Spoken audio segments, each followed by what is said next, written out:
皆さんこんにちは。地図旅のお時間です。世界一周ビジネスクラス旅第8回は上海からフランクフルトに向かいます。上海の夜はめちゃくちゃ綺麗でしたね。そして今からルフトハンザのビジネスクラスでヨーロッパへ。まずはサクッと出国していきましょう。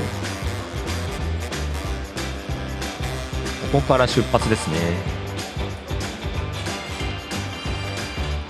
まずはラウンジに寄っていきましょう。ラウンジはエアチャイナの運営。ビジネスクラスだったりスターラゴールドがラーリーをできます。ラウンジの2階がダイニングみたい。かなり大きなラウンジだね。ここアジアのご飯はこれで食べ納めだね。広々してるんだけどお客さんはそんなにいないみたい。朝だからかな。なんかおでんがありました。これ良さを分かるお客さんいるんだろうか。ご飯はたくさん用意されてますね。この後機内食なのでちょっと控えめにしました。でもさすが中国、ご飯はどれも美味しそう。ではゲートに向かいましょう。いよいよ念願の B747 ジャンボジェットとご対面です。いました、ジャンボジェット。やっぱりでかいですね。今日は2階席、この辺りの席を利用します。子供の頃以来のジャンボジェットです。完全に退役してしまう前にもう一度乗りたかったんですよね。クイーン・オブ・ザ・スカイズの名にふさわしい優雅なシルエット。現在747を旅客で飛ばしている主要エアラインはルフトハンザと大韓航空とエアチャイナ。中でもこのルフトハンザの保有機体は最多です。東京にも飛んできてるんですけど、今回はルート組の都合で上海、フランクフルトになりました。かつては日系エアラインでもたくさん飛んでいて JAL は最大で113機も持っていたみたい。今回乗るのは26歳の機体みたいですね。これから14時間かけてフランクフルトに向かいます。ロングフライトなので747のビジネスクラスをたっぷり堪能できそうです。現在は荷物の積み込み中みたい。出発まではあと1時間。写真撮ったりしちゃくて早めに来たんだけど、さすがにちょっと早すぎたかもしれない。近くにアラビカがあったのでコーヒーでも飲みながら待ちましょう。安心なクオリティのアラビカ。今回も綺麗なフォームミルクのラテでした。それではいよいよ登場です。2階はちょっと壁が丸まっている。いつもよりも目線が高い。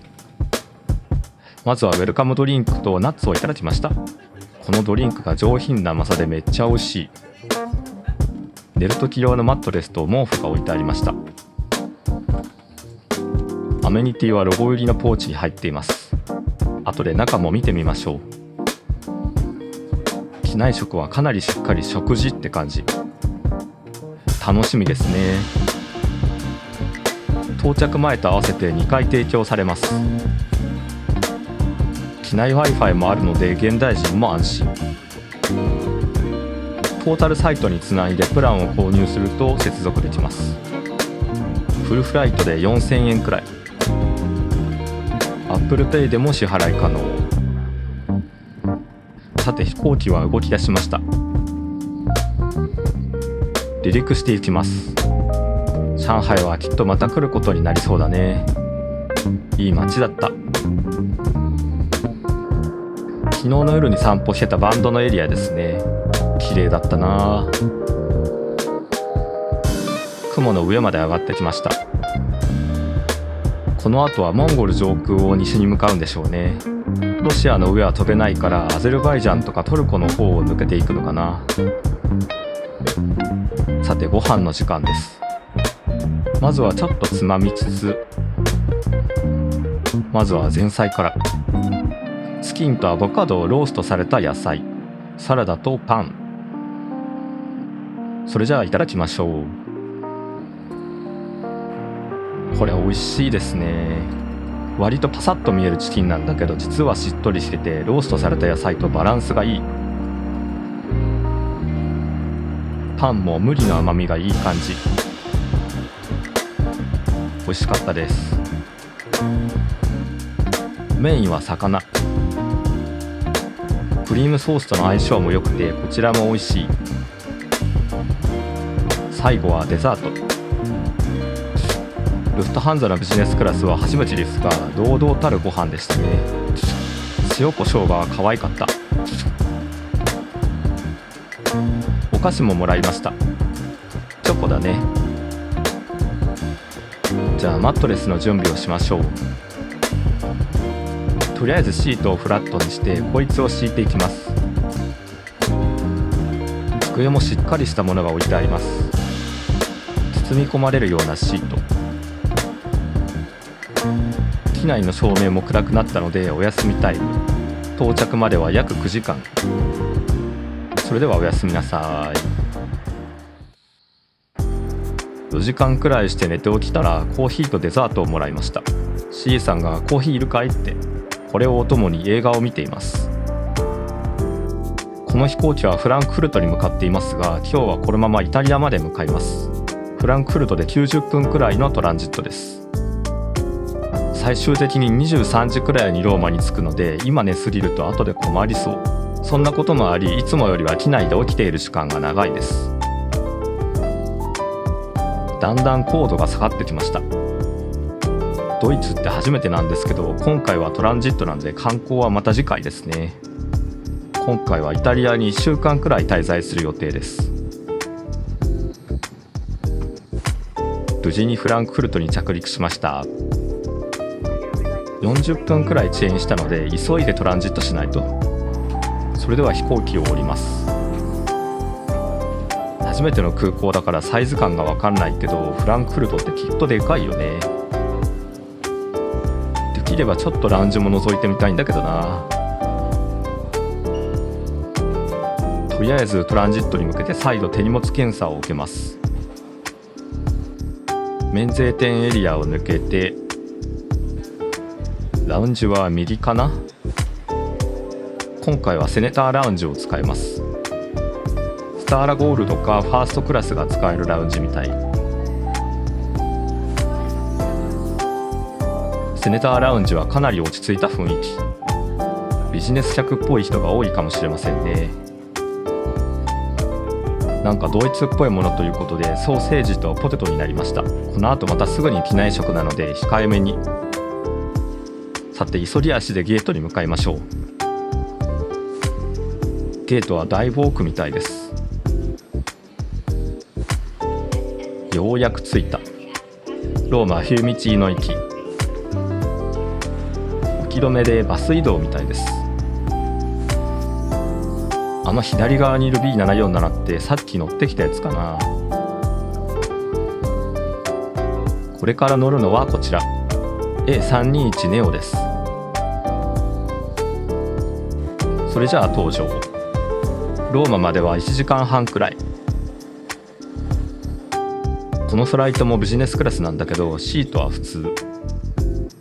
ヨーロッパ内のビジネスクラスってこんな感じですよね。シートピッチは普通。